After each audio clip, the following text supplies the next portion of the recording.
আমি আলমারিতে কিছু টাকা রেখেছিলাম, সে টাকা পাচ্ছি না। টাকা কোথায়? আলমারিতে রেখেছো? তাহলে আলমারিতে আছে, ভালো করে খুঁজে দেখো। আমি পুরো আলমারি খুঁজেছি, কোথাও টাকা নেই। টাকাগুলো কোথায়? আচ্ছা, টাকার কি হাত পা আছে যে আপনি আপনি উড়ে উড়ে চলে যাবে? আলমারিতে ভালো করে খুঁজে দেখো। আমি তো সেই একই কথা বলতে চাচ্ছি, টাকাগুলো তার হাত পাওয়ানি যে টাকাগুলো একাই চলে যাবে। তুমি কি টাকা অন্য কোথাও রেখেছো? আমি কেন সরাতে যাবো টাকা? আচ্ছা, অন্য কেউ টাকাগুলো নেয়নি তো? অন্য কেউ মানে? এই বেডরুমে তুমি আর আমি ছাড়া আর কেউ থাকে না। তাছাড়া গতকাল বুয়াও আসে নাই যে বুয়া আমাদের বেডরুমে ঢুকে টাকাটা নিয়ে যাবে। কাজের বুয়া নেই তো কি হয়েছে? বড় ভাবি তো আমাদের রুমে ঠিকই ঢুকে। কালকে আমি যখন বারান্দাতে ছিলাম, বড় ভাবি আমাদের রুমে ঢুকেছে। আমি বারান্দা থেকে যেই বড় ভাবিকে দেখে রুমে ঢুকেছি, ভাবি তো আমাকে দেখে চোরের মতো গুটি গুটি পাই তার রুমে চলে গেছে। আমার তো মনে হচ্ছে টাকাগুলো বড় ভাবি সরাইছে। ভাই তুমি কি পাগল হয়ে গেছো? তোর মাথা ঠিক আছে? আমার ভাবি আমার টাকা আমাকে না বলে কেন নেবে? তোমার কি মনে আছে পরশু বড় ভাই তোমার থেকে টাকা ধার চেয়েছিল? আরে ভাইয়া তুমি এত রাতে কিছু বলবে? ওই যে সিরিয়াস কাকা আছে না উত্তর বাড়ির, হ্যাঁ গাই গরুটা বিক্রি করতেছিল। তোর ভাবি কইলো গরুটা মেলা ভালো, কিনতে পারলে ভালো হইতো, দুধ পয়সা কিছু টাকা কামান দেয়। আচ্ছা তুমি কি সত্যি বলছো তুমি ভাবিকে ঘরে ঢুকতে দেখেছো? আমি মিথ্যা কেন বলতে যাবো বলো তো? ভাবি টাকাগুলো সরিয়েছে। তুমি এক্ষুনি বড় ভাবির রুমে চলো, বড় ভাবির রুমে যে বড় ভাবির রুম সার্চ করবা, টাকাগুলো তুমি পেয়ে যাবা। না না, বড় ভাবির রুম আমি সার্চ করতে পারবো না। তাছাড়া বড় ভাবির রুম সার্চ করে ঠিক হবে? তুমি সার্চ না করলে আমি করবো। তুমি আমার সাথে থাকবা, চলো আমার সাথে। আরে তুমি এটা কি করছো? আরে কি করছো তুমি? কি ব্যাপার, তোরা তো চেঁচামেচি করতেছিস কেন? চেঁচাবো না মানে? আপনি কিছুই জানেন না? আপনার বড় ছেলের বউ আমার স্বামীর টাকাগুলো চুরি করে নিয়ে এসে তার বেডরুমে রেখেছে। বর বউ যে টাকা চুরি করছে এটা তুমি জানলে কেমনি? আমি জানবো না? আমি নিজের চোখে দেখেছি মা। আমি বারান্দাতে ছিলাম, আপনার বড় ছেলের বউ আমার রুমে ঢুকে টাকাগুলো চুরি করে নিয়ে আসছে। আর কোথায় রেখেছে টাকা সেটাও আমি জানি। আপনি চলেন আমার সাথে, চলেন।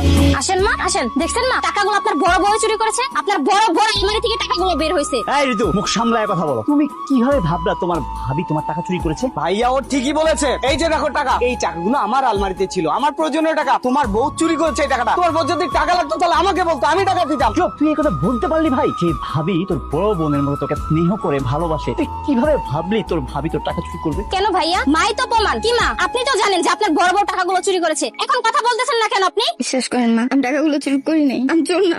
চোরের মার বড় গলা। টাকাগুলো যদি আপনি চুরি না করেন, টাকার কি হাত পা আছে যে হেঁটে হেঁটে আপনার ঘরে চলে যাবে? দেখ ভাই, তোর ভাবিকে আমি চিনি, ও কখনো টাকা চুরি করতে পারে না ভাই। ভাইয়া মানুষের দ্বারা না সবকিছু সম্ভব।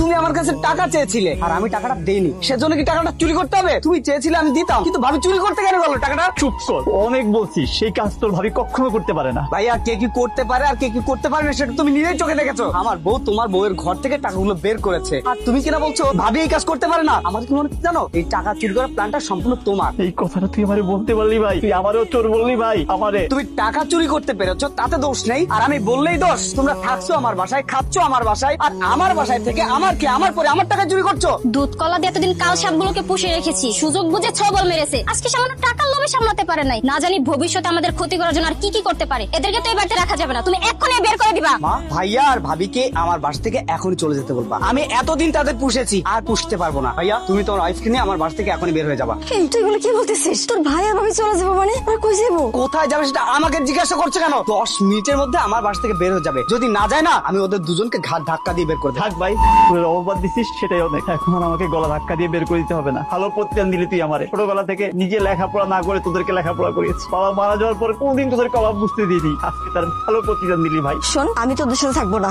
আমি ওদের সাথে চলে যাবো। তোর মতো বেইমান ছেলের সাথে আমার থাকা সম্ভব না। মা তুমি কি বলছো বুঝতে পারছো? তোমার মাথা ঠিক আছে? যদি ওদের সাথে যাও না, না খেয়ে থাকতে হবে তোমাকে। কখনো শুনছিস সন্তানের বাড়িতে মা না খেয়ে থাকে? আরে রিজিকের মালিক তো আল্লাহ, আল্লাহ আমাদের উপর আছে। তোর বড় ভাই তোর উপর অনেক ভরসা করে জায়গায়। আচ্ছা আসছো যখন থাকো। দেখছো মা, আমি তোমার কইছিলাম না ওটা আমরা কোনদিন ফিরবো না। ওরা আমি কষ্ট করে মানুষ করছি। এক ভাইয়ের বাসায় চুরি করে ধরা খেয়ে এখন আবার আরেক ভাইয়ের বাসায় আসছেন। ঐশী, তাদের সাথে আমি থাকবো না। মা একটা কথা বলি, আমি সারাদিন ব্যবসা কাজে বাইরে থাকি, ঐশী বাসায় একাই থাকি। ভাই ভাবিকে থাকতে দিলে আমার বউ থাকবে না। এখন তোমরাই বলো আমি কি করবো। ধর বাবা।